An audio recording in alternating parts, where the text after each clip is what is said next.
Hi, I'm Jessica Savage. I grew up in Oklahoma City, went to OU for my undergrad, and I studied abroad in 1998. My minor was in German and I needed 6 more hours to finish my minor, so I wanted to do a summer program, and at the time the summer program they had was in Braunschweig, Germany, which is northern Germany, and they were able to place me for the fall semester in Graz, Austria.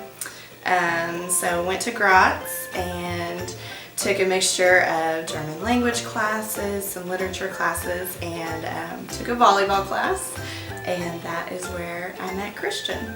I noticed there were 2 American girls in that class, and I was just very impressed because one of them, Jessica, turned out to be a very good player and very aggressive, which was impressing me because I just wasn't used to, I guess, female players being so, good.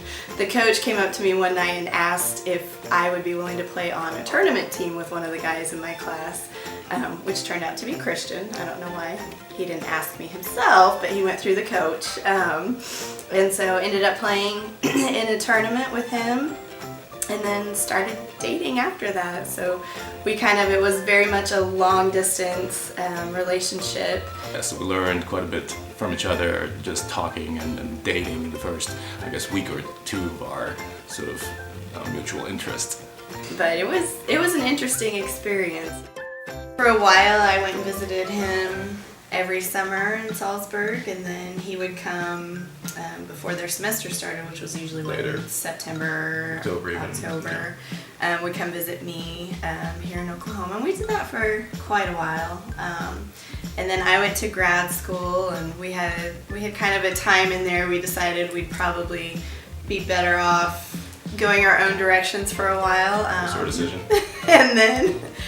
and then met back up in 2006. I went with some of my girlfriends we did a 2-week trip to England and Ireland, and he came over and met us in London, and we decided to give it a go again. Yeah, I thought it was a very difficult process dating across the ocean.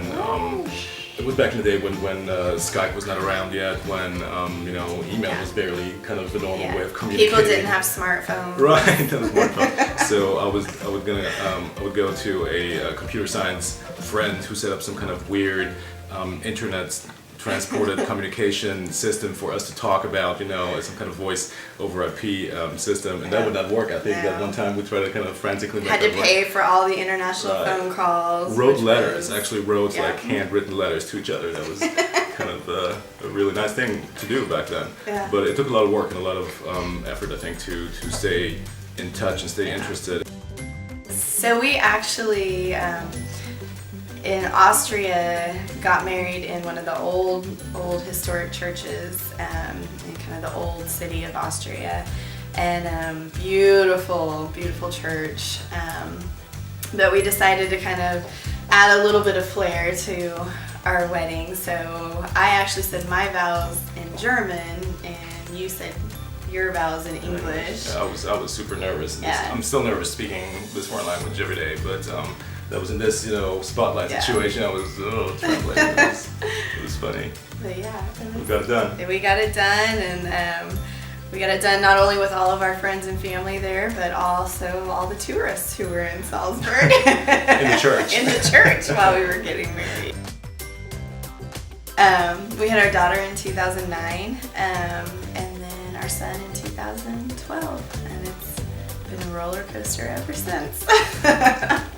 They keep us very, very busy, and it's interesting being in a family with 2 main languages.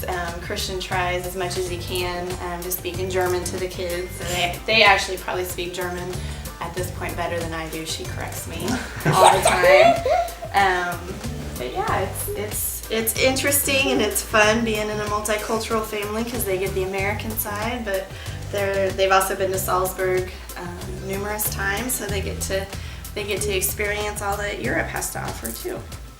Yeah, it's a challenge having 2 cultures in one family, but it's also very enriching, I think, and very much fun. We have lots of stuff going on all the time. Just making sure we both understand our intentions and backgrounds and language. Sometimes it's just it's a good life.